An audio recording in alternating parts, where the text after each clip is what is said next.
Bom, dando sequência aqui às palestras, agora nós ouviremos o Dr. João Batista Martins César, que é desembargador do Tribunal Regional do Trabalho da 15ª Região, presidente do Comitê para a Erradicação do Trabalho Infantil e Estímulo à Aprendizagem do TRT-15, mestre em Direito pela Universidade Metodista de Piracicaba e professor da Faculdade de Direito de Sorocaba. O tema que ele abordará será ética nas relações escolares, bullying nas redes sociais. Com a palavra.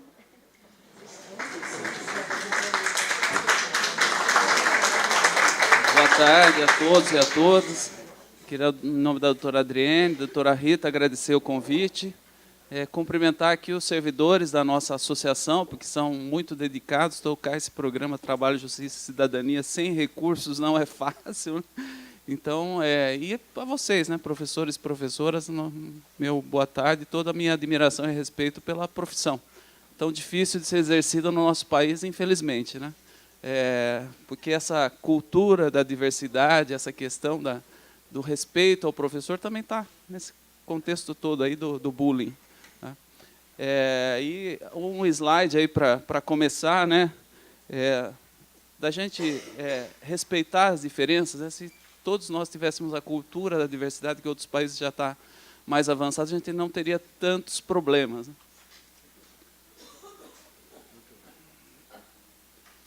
né? Essa questão também, né, da união, amizade, respeito, trabalho em equipe. O nosso país, acho que talvez por não ter participado de tantos conflitos como em outros países, né, na Europa, nos Estados Unidos, como eles participaram de guerras, tiveram guerras em seus territórios, eles aprenderam a lidar com a diversidade mais cedo.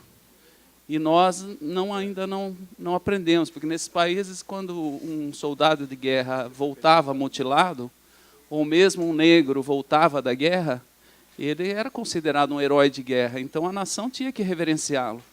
E nós aqui ainda não, graças a Deus, não passamos por isso, então não presenciamos, não tivemos que vivenciar isso na pele, ao contrário desses outros países, que aprenderam também com a diversidade até no mercado de trabalho. As multinacionais, muitas delas já aprenderam que quanto mais diversidade dentro do seu quadro de empregados, numa crise como nós estamos vivendo agora, eles conseguem sair mais fácil, porque as pessoas estão lá pensando na resolução do problema de maneiras diferentes. Quando você tem uma equipe que só passou por um tipo de problema na vida, ela só vai enxergar de uma maneira. E quando você tem nessa equipe negro, tem mulheres, tem pessoas com deficiência, eles passaram por situações da vida e tiveram que encontrar soluções diferentes, saídas diferentes. Então, é muito mais fácil sair de um momento de crise. E a dimensão do problema, né, é colocar... no Brasil, a gente não tem pesquisas para apontar quanto que isso afeta as nossas crianças e adolescentes, mas no mundo gira em torno de 30% a 40%, né? Normalmente nessa faixa de 35%.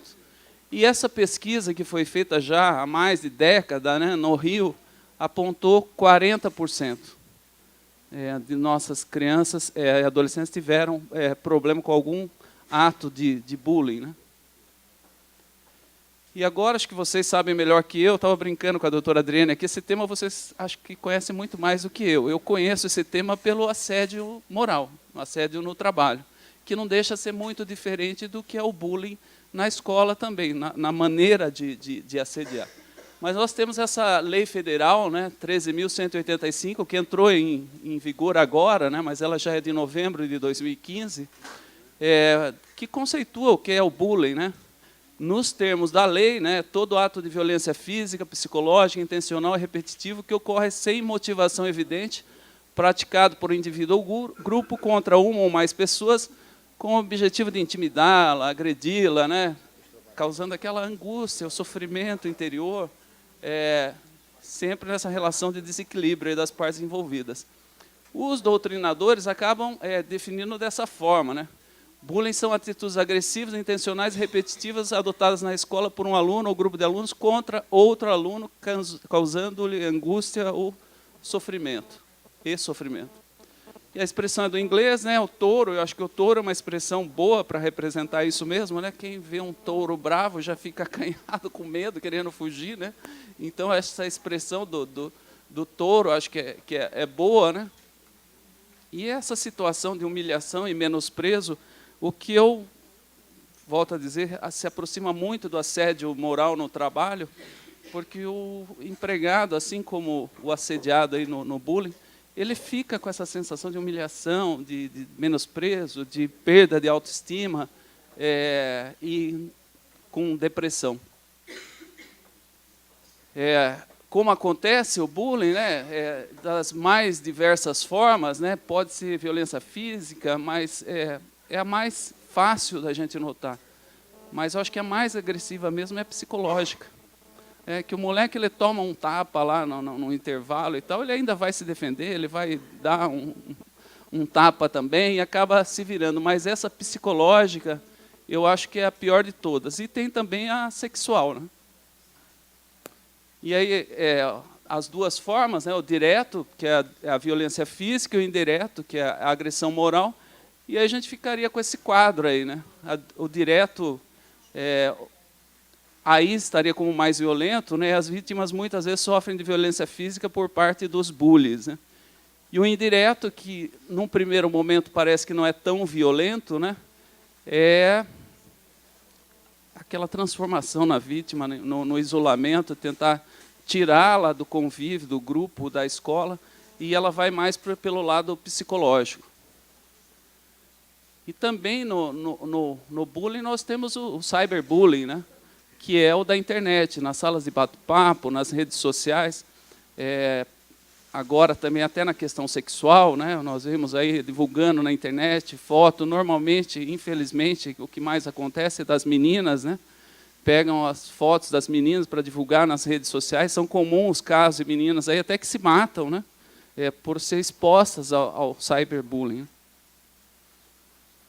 E a lei também ela define uso de instrumentos para depreciar, incitar a violência, adulterar fotos e dados pessoais com o intuito de criar meios de constrangimento psicossocial. E essa foto aqui, esse desenho, eu achei bem interessante, né? Porque, na realidade, ela está colocando a corda aqui para essa se enforcar, para essa se matar. E chega, infelizmente, tem muitos casos que chega a esse ponto, né? Então, vai dando corda para a pessoa do outro lado, chega um ponto de tanto sofrimento e angústia que acaba se matando. Isso aqui acho que já vimos, né? Mas esse é outro desenho que eu acho que expressa bem como a pessoa fica num caso de bullying, né? A pessoa se sente impotente, né? E se sente também sem ter valor, né, perante aquela comunidade, perante até a sua família, né, acha que ela não tem valor nenhum. E a nossa lei, ela vem caracterizando aí a intimidação sistemática, né, por ataques físicos, insultos pessoais, comentários sistemáticos, apelidos pejorativos, ameaças por qualquer meio, grafites depreciativos, expressões preconceituosas, isolamento social, consciente e premeditado, pilhérias, né, aquelas piadinhas, né, com o intuito de depreciar a pessoa. Né?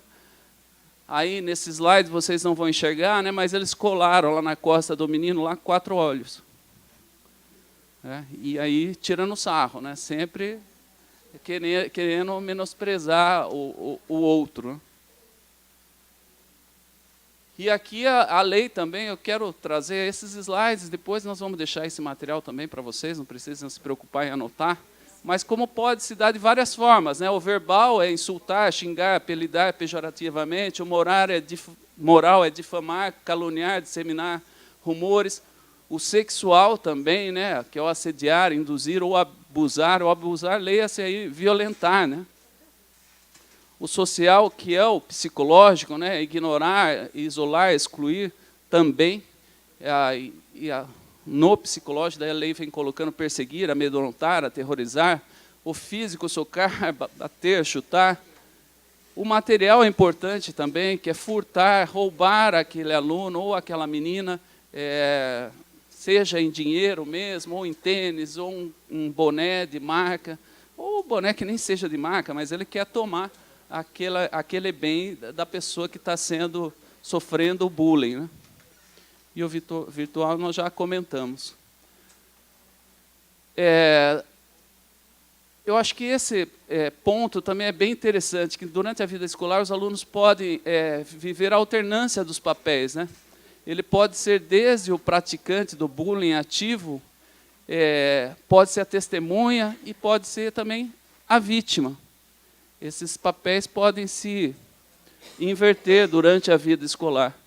E eu acho que aquele ponto ali da testemunha, a questão das testemunhas, eu acho que é fundamental. Quando a gente conscientizar as testemunhas para não ficarem no pessoal passivo ou contemplando aquela situação quietos, que eles vejam que isso não é legal, a gente muda a sociedade. Porque nós temos os dois ali, o ativo e o que está sofrendo o bullying. Mas, normalmente, tem lá 10, 15 alunos que estão assistindo aquela situação e ficam quietos. É o silêncio, né? Que Martin Luther King falou, né? O que me preocupa não é as atitudes dos injustos, o que me preocupa é o silêncio, né? Dos inocentes, né? E esse é bem o papel que nós estamos vivendo. E aqui as consequências do bullying, né? Falta de vontade de ir à escola, sente-se mal no horário de ir à escola, quer mudar de escola, baixa autoestima, baixo rendimento escolar, a evasão escolar, a agressividade, desejo de vingança, o estresse, a ansiedade, as fobias e a dificuldade de relacionamento da pessoa que está vivendo ali os casos de bullying. E depressão e as ideias suicidas e até, em muitos casos, concretizando a ideia suicida. Como identificar a vítima, né? Também não tem vontade de ir à escola, baixa rendimento escolar, volta da escola com roupas e livros rasgados, né? Então está sofrendo agressão, isola-se dos amigos e da família, aparenta estar sempre triste, deprimido, ansioso, aflito, fica agressivo sem motivo aparente, não gosta de si mesmo e não se valoriza, né? Então, quando a gente vê os depoimentos das pessoas que sofreram ataque de bullying, ela fala, se pudesse voltar no tempo, a primeira coisa que ela faria era se cuidar melhor. Porque, normalmente, quem sofre o bullying é aquele que, na aparência, ele não se preocupa muito, não se vestir e tal, e daí ele acaba sofrendo mais ataques. Então, se a pessoa cuida um pouquinho mais da aparência, do modo de se vestir e tal, não seria tão vitimado com essas condutas. Aí a perda, né, repetidas vezes, seus pertences, seu dinheiro. E não é perda, né? Na realidade, ele foi furtado, ele foi roubado. Mas a desculpa que ele dá em casa é que ele perdeu, né? Que ele perdeu lá o boné, que ele perdeu o dinheiro, que ele perdeu a carteira. Mas, em muitos casos, ele foi tomado desse bem. Evita falar sobre o que está acontecendo, a pessoa vai se introvertendo, né, vai ficando introvertida, não quer comentar o que está acontecendo, dá essas desculpas pouco convincentes do que está acontecendo. E aí o que o praticante do bullying quer, né? Obter força e poder, conquistar popularidade na escola, porque o agressor, ele também é uma pessoa comprometida psicologicamente. Ele pratica o bullying porque ele quer se autoafirmar também. Esconder o próprio medo, amedrontando os demais, tornar outras pessoas infelizes, já que ele próprio é infeliz. Quando ele sofreu o bullying no passado, quando ele ganha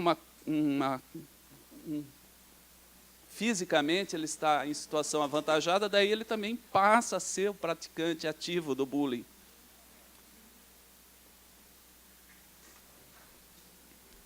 Aí a definição aí da Aramis Lopes, traça indivíduos valentes e brigões que põem apelidos pejorativos nos colegas, aterrorizam e fazem sofrer seus pares, ignoram e rejeitam garotos das escolas, ameaçam, agridem, furtam, ofendem, humilham, discriminam, intimidam ou quebram pertences dos colegas.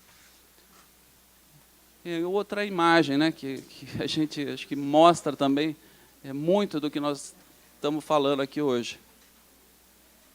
E o espectador, né? São as testemunhas, né? Que se calam, né? Só que esses espectadores, essas testemunhas, mesmo não sofrendo agressão direta, eles também acabam tendo um prejuízo psicológico e, às vezes, também adoecem, porque sabe que aquela conduta, aquele episódio não é legal. Aquilo lá está comprometendo a vítima, mas eles interiormente, porque eles se calam quando não deveriam se calar. Aqui, isso já está repercutindo no judiciário, né? Aqui uma condenação de um adolescente a pagar a indenização por bullying, né, de R$8.000. Aqui a mãe foi condenada pelo filho ter praticado bullying na escola também, R$5.000. Aqui o garoto vítima de bullying, além de ser assediado, ele foi assassinado, né? Aqui o caso do suicídio, né? Estudante de 12 anos comete suicídio em Vitória após sofrer bullying na escola, né? Segundo os relatos, o aluno era humilhado, empurrado, xingado de gay, bicha, gordinho. O suicídio aconteceu no dia 17 de fevereiro de 2012, né? E, de acordo com o aluno da escola, as crianças fizeram uma roda ao redor do adolescente e começaram a hostilizar o garoto. Quando voltou para casa, o estudante se enforcou com o cinto da mãe, logo após o episódio. A gente já tinha, antes da lei federal, a gente já tinha um marco legal para tratar essa questão. A própria Constituição, no artigo 227, ela vem falando que é dever da família, da sociedade, do Estado, né, proteger nossas crianças e adolescentes contra toda espécie de opressão. E o Estatuto da Criança e Adolescente, a Lei 8.069/90, também vem falando a mesma coisa, que a gente tem que dar prioridade absoluta para as nossas crianças e adolescentes no sentido de protegê-las, né? E prepará-las para ser o cidadão do futuro. Em São Paulo, lamentavelmente, foi aprovado esse PL 350/2007, do deputado Paulo Alexandre Barbosa, do PSDB, mas foi vetado pelo então governador José Serra. Quer dizer, 2007 já poderia ter uma lei aqui em São Paulo disciplinando essa questão. Mas, lamentavelmente, o governador da época entendeu que essa questão não era tão importante ao ponto de chegar a ser uma lei. O que só fomos ter em agora, né, 9 anos depois, né? 9, isso. Aqui em Campinas nós temos a legislação que é praticamente da mesma época do veto lá da lei estadual, né, que institui o programa de combate ao bullying nas escolas, e aqui nós temos até o dia do bullying, né, de combate ao bullying, que é 24 de setembro. 21? E aqui uma questão que é importante também para a gente usar como outro argumento, né, para que o agressor não continue, né? Porque instigar o suicídio também é crime. E aquele que está abusando, está assediando o outro, ele está, sim, induzindo. Aquele caso do garoto lá que nós vimos, que ele se suicidou, pela matéria do jornal, está claro, que foi um crime ali de instigar o suicídio. A reclusão é de 2 a 6 anos, mas ela é agravada, ela é duplicada se o crime é praticado por motivo egoístico e se a vítima é menor. Então, tem as duas agravantes aí. Quem está assediando ali, está praticante do bullying, é um motivo egoísta. E, além do que, também está praticando contra um menor. A lei federal, ela vem falando que o programa deve prevenir e combater, né, tem como objetivos prevenir e combater a prática de intimidação sistemática do bullying em toda a sociedade. Capacitar os docentes e equipes pedagógicas para a implementação das ações de discussão, prevenção, orientação e solução do problema, implementar e disseminar campanhas de educação, conscientização, informação, instituir práticas de conduta e orientação dos pais, né, e vem aqui dando toda... qual seria o caminho para a gente enfrentar essa questão do bullying dentro das escolas e da comunidade. E aqui, dando um dever às escolas, né? É dever do estabelecimento de ensino, dos clubes e das agremiações recreativas assegurar medidas de conscientização, prevenção, diagnose e combate à violência e à intimidação sistemática aí do bullying. A capacitação dos docentes, né? A realização de campanhas educativas, né? Para fornecimento de assistência psicológica, social e jurídica às vítimas e aos agressores, porque os dois estão numa situação aí de vulnerabilidade também. E aí, como reagir, né? É difícil, a gente sabe que é difícil reagir, mas também não é impossível, né? Tem formas, né? Primeira coisa, orientar a criança, né? Procurar a ajuda dos seus pais, da escola. A escola tem que ter abertura para a criança falar o que está acontecendo, ainda que seja uma caixinha lá para colocá-la de forma anônima, né? Mas que classe que está acontecendo, que forma está acontecendo, isso seria importante, né? Orientar as crianças também, procurar o conselho tutelar. Hoje os conselhos tutelares têm página na internet, fazer a denúncia de forma anônima, se for o caso, que hora que está acontecendo, como está acontecendo. E, em último caso, o Ministério Público, né? Procurar o promotor de justiça, que é função dele atuar nisso também. O promotor da infância e adolescência é função dele atuar nessa questão. E, em último caso, também, o Disque 100. O Disque 100 recebe essas denúncias de forma anônima, e o Disque 100, por incrível que pareça, funciona. Se vocês fizerem uma denúncia de trabalho infantil lá, eles cobram, né, doutora Marcela? Chega lá, né?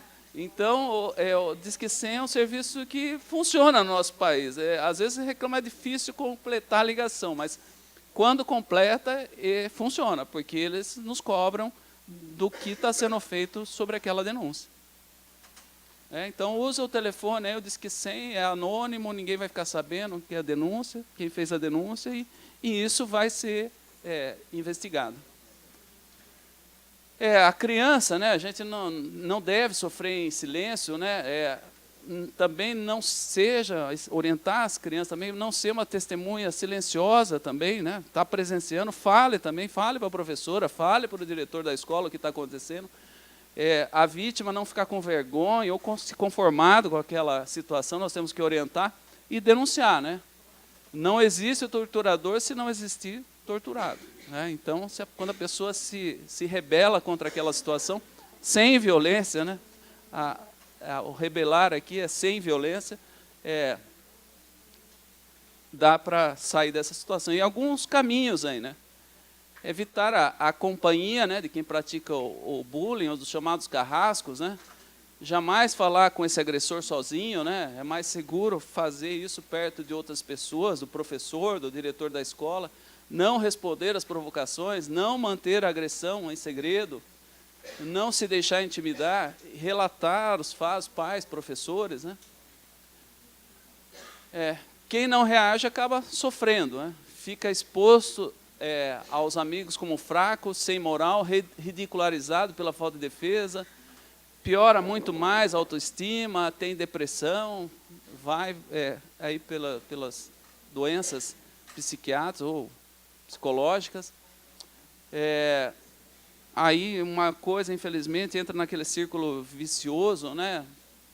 Perde o interesse em estudar, fica com esse sentimento de rejeição, acaba tendo casos de automutilação, que é o caminho, né, para o suicídio, infelizmente. E isso também acaba afetando tanto quem pratica o bullying como quem leva, né? Porque o agressor também é uma pessoa que precisa do nosso atendimento, porque ele também não é um doente. E aqui as orientações para a família, né? Primeira coisa é o ambiente familiar, né? Você tem um ambiente familiar adequado, né, que a família conversa, é mais fácil a vítima sair de uma situação dessa. E nós sabemos a dificuldade, porque tem crianças que não têm nem família, né? Então, é muito mais difícil. Mas, quando há esse ambiente familiar, é muito mais fácil sair de uma situação de bullying, né? Então, os pais dialogar com os filhos, né? Participar da vida escolar dos filhos, que também eu sei que é uma dificuldade, não é? Poucos pais se interessam pela vida escolar dos filhos, né? aquela questão também é fundamental, né? Educar, ensinar os limites e principalmente direitos e deveres, né? Porque a gente não tem só direito, nós temos também deveres, né? Respeitar o próximo, né? Isso é um dever. A família deve ficar atenta também às mudanças bruscas de comportamento, né? Ensinar esse respeito às diferenças entre as pessoas e à diversidade, como eu coloquei no início, né? Esse respeito à diversidade, o que é diferente, não pode nos agredir o que é diferente. Mas, infelizmente, aqui no Brasil, a gente ainda não tem essa cultura da diversidade, e eu vivenciei muito isso quando eu estava no Ministério Público do Trabalho. Eu participei de muitas audiências públicas para inserir as pessoas com deficiência no mercado de trabalho. E eu acho que uma das maiores vítimas de toda essa situação que nós estamos conversando aqui são as pessoas com deficiência. Porque elas sofrem isso, né?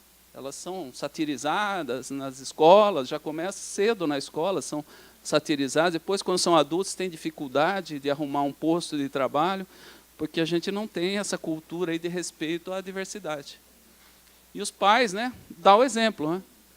Porque não adianta falar de bullying, mas o pai fica chamando o outro ali, esse é um baixinho, aquela lá é uma gorda, não sei o quê. Então, a criança pega o exemplo dos pais. Se os pais têm essa cultura de falar dessa forma, a criança vai adotar e vai seguir esse exemplo. E aqui um slide que eu acho bem interessante, né? Que Rui Barbosa falava, né? E isso serve para as pessoas com deficiência, né? E serve para a vida, né? Devemos tratar igualmente os iguais, mas desigualmente os desiguais na justa medida de suas desigualdades, né? Se a gente vai tratar com igualdade ali um caixotinho para cada um, está havendo justiça? Né?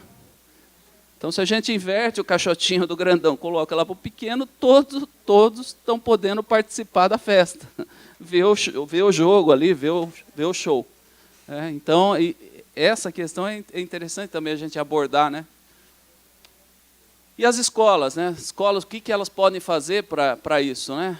Primeira coisa é regras claras e objetivas contra o bullying, né? As crianças devem saber que a escola se posiciona com relação a isso, inclusive no projeto político-pedagógico, né?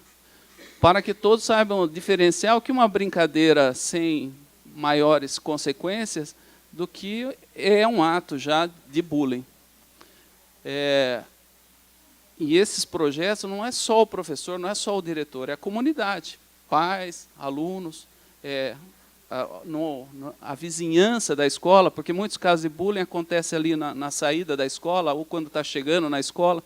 Então, se o comerciante ali, o dono da banca ali, ele tem noção disso, faz a denúncia para o professor ou para o diretor da escola de que está havendo atos de bullying, né?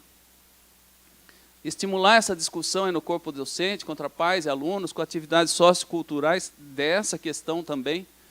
Comunicar todos os casos de bullying ao Conselho Tutelar, e isso eu sei que é uma dificuldade, porque ninguém quer mostrar isso. Essas questões todo mundo quer esconder, ninguém quer admitir, na minha escola não acontece bullying. E aí os doutrinadores que escrevem muito sobre isso, eles falam, na escola que tem essa placa é onde tem bullying. Né?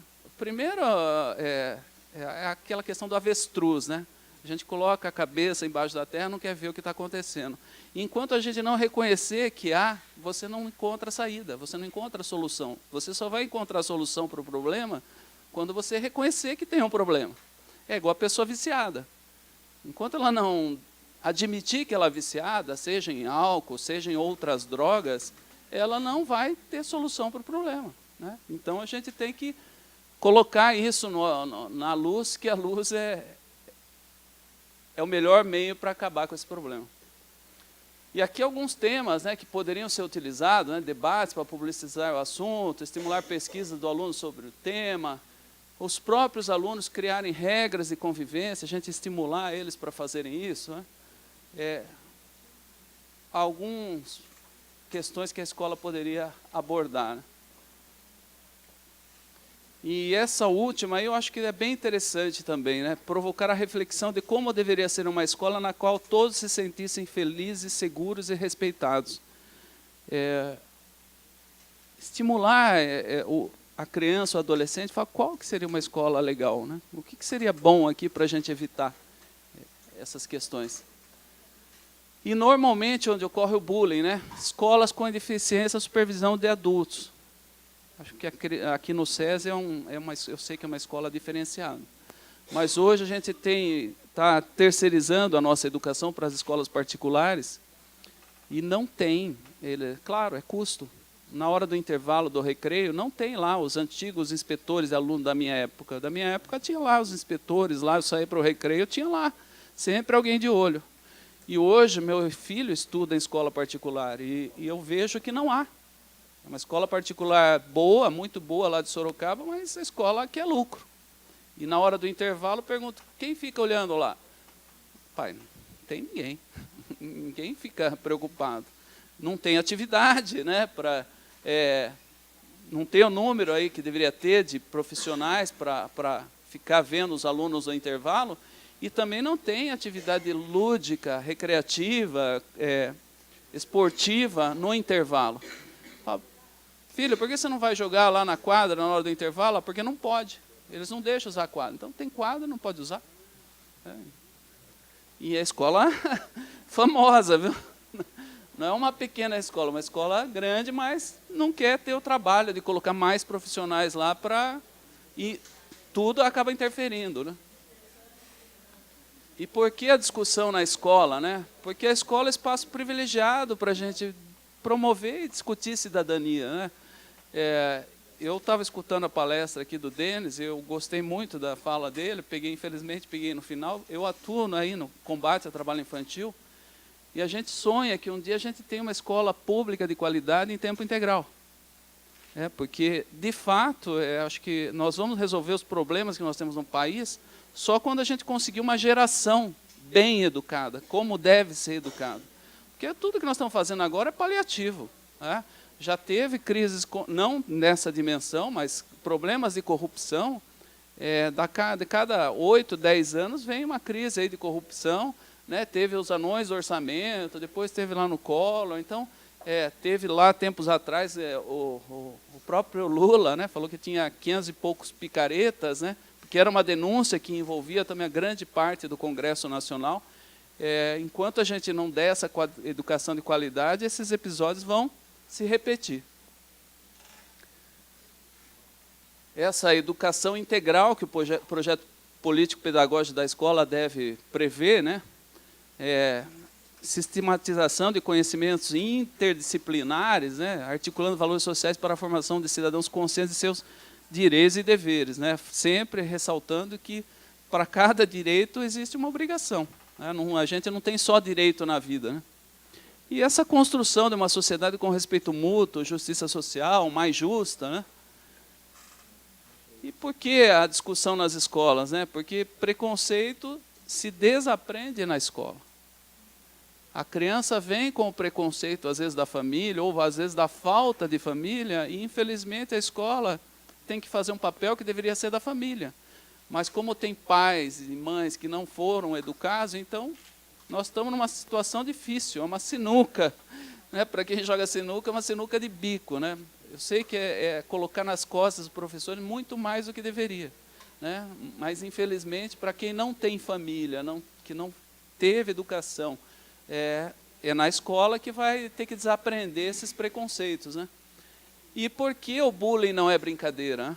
A gente colocou isso na palestra, eu peguei esses dados de uma colega lá do MP de Santa Catarina, né? Porque somente é a brincadeira quando todos se divertem. Né? Se um se diverte em cima do sofrimento do outro, isso não é brincadeira. Então, o bullying não pode falar, isso que ele está fazendo é uma brincadeira de criança, adolescente. Não é. Isso é uma coisa muito séria. Né? É uma tortura física ou psicológica. Né? E nada de bullying. Né? Respeito é bom e a gente gosta. Eu vou deixar aqui para vocês o meu e-mail. Aqui vai ter a bibliografia, muito material para quem quiser, tem vídeos, para quem quiser trabalhar em classe com os vídeos. Vou deixar aqui para vocês e vou ficar aqui para perguntas e respostas. Agradeço a atenção de vocês. Muito obrigado.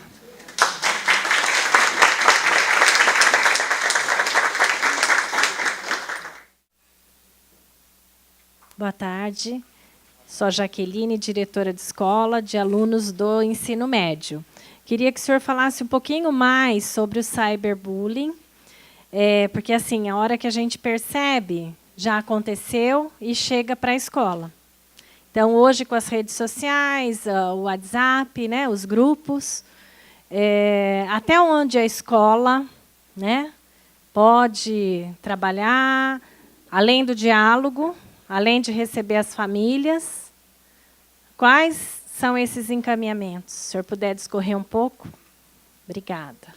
Eu acho que a gente tem que criar uma rede aí de proteção, de troca de informações, sem citar nomes, né, mas são muitos casos que a gente vê na internet diariamente. Né? Aquela artista da Globo, como que chama ela?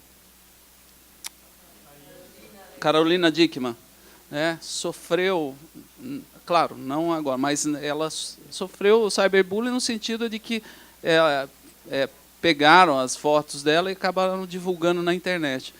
Então, eu procuro conversar com os meus filhos muito sobre isso.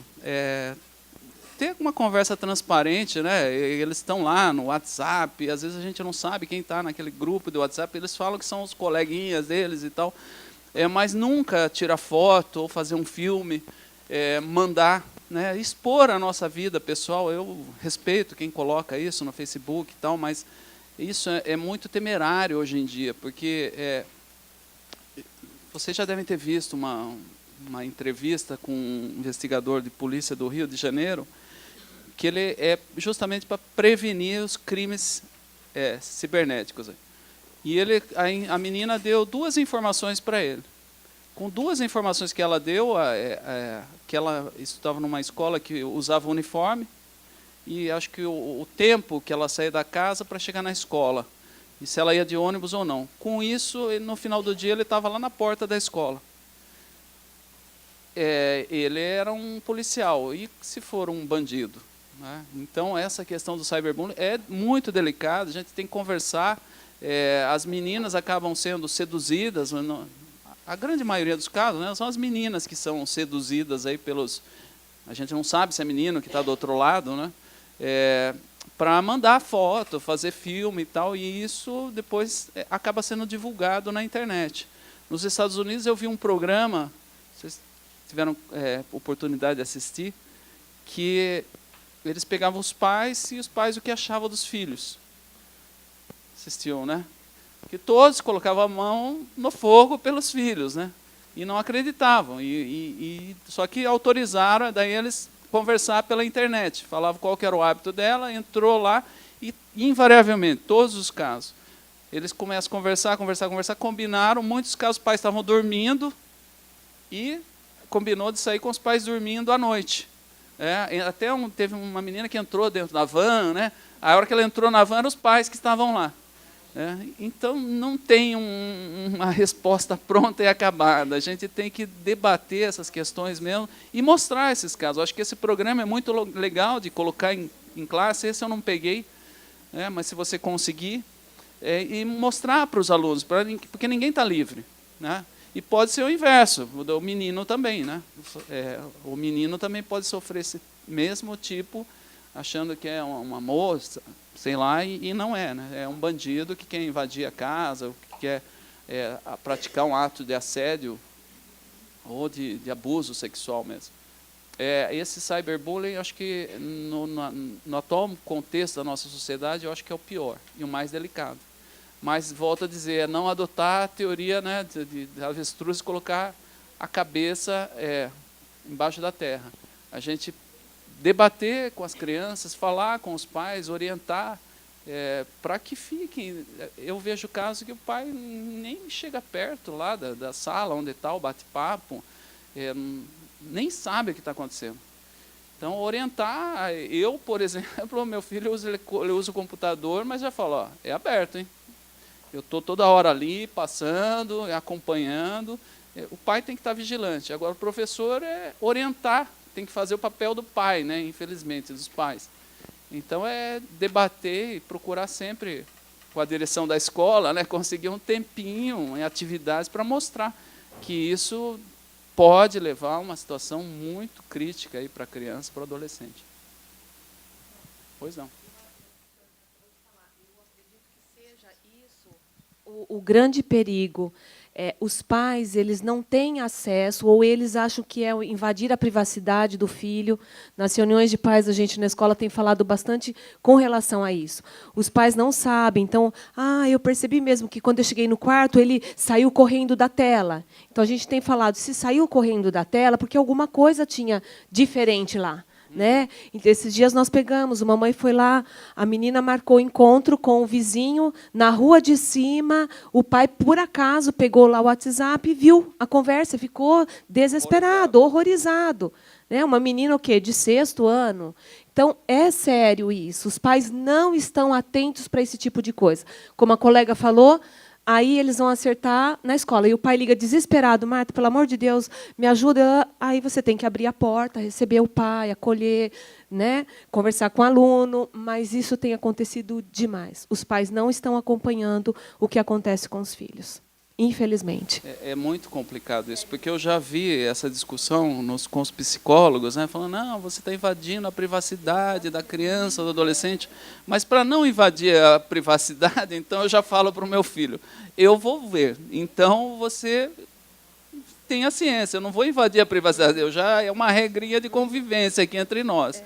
Eu quero saber o que você está acontecendo com você no seu WhatsApp, nas salas de bate-papo. Claro que eu vou procurar dar uma certa independência, mas não posso dar uma carta em branco ali para ele, né, uma assinatura em branco para ele fazer tudo. Não. Eu acho que eles são ainda crianças, são adolescentes, o adulto tem que acompanhar. O professor é muito mais difícil, claro. Né, isso é uma atividade lá na casa mesmo, dos pais.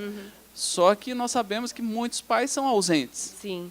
E aí a gente tem alunos, as crianças, os adolescentes, eles são muito fera nessa questão de internet. Tem aqueles que eles falam assim, eu sou hacker. Ele se intitula hacker. Né? Eu faço isso, eu invado, eu consigo, eu deformo, eu faço. Você fica assim. Né? Então, tem acontecido muito mesmo, e tem mesmo sobrado, né, entre aspas, para a escola, para a gente resolver esse tipo de problema. Mesmo nesse que seja hacker, né, eu acho que o pai também já não está acompanhando há muito tempo. Não, né? Como é que ele nem chegou sabia, a um ponto né? Nem sabia. de dominar a internet a ponto de ser hacker? Né? Com quantos anos? 7º ano. 12 anos. 12 anos. É o pai, a mãe. Meninas, a gente tem visto assim ótimas, feras em computador.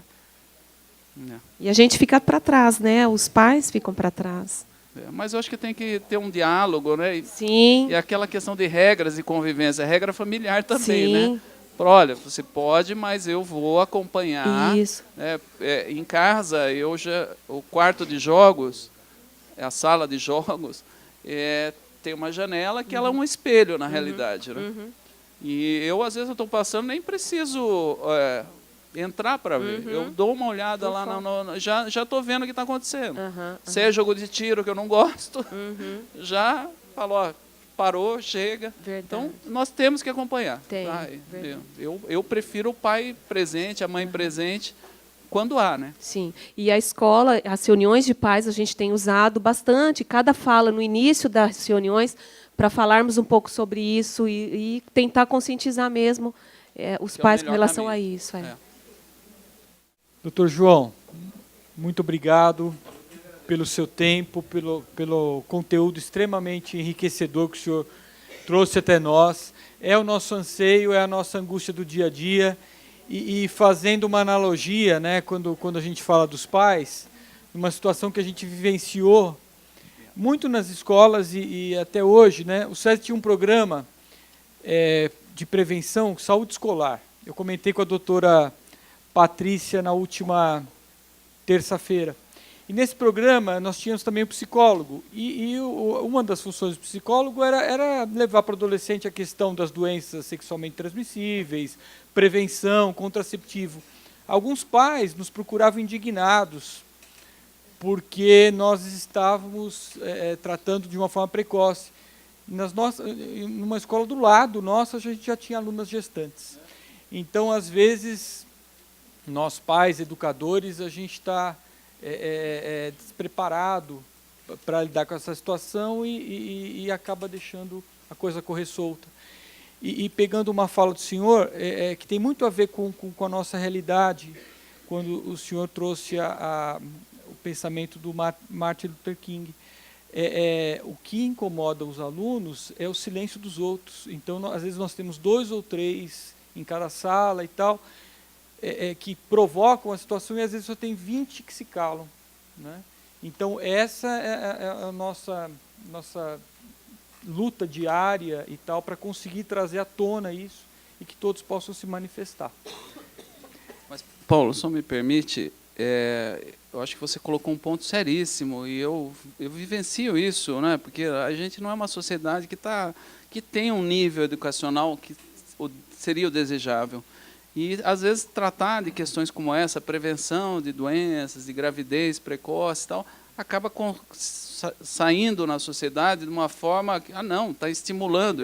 Ninguém está estimulando isso. Só estamos ensinando como se prevenir no momento adequado, e eles terem consciência disso, é o acesso à informação de qualidade. Vamos ter resistência? Vamos, porque, infelizmente, a educação lá fora dos pais não é adequada. Volto a dizer, o avestruz, né? Não quer tomar consciência da realidade da gravidez precoce, né? Que tem casos aí muito tristes, né? 11, 12 anos aí, que em tese ainda é uma criança, mas já grávidas, né? Então, é melhor discutir isso em classe, conversar, do que se fechar, né? É isso mesmo. Queria pedir para o Celso, diretor do SESI de Hortolândia, para entregar uma lembrança para o senhor.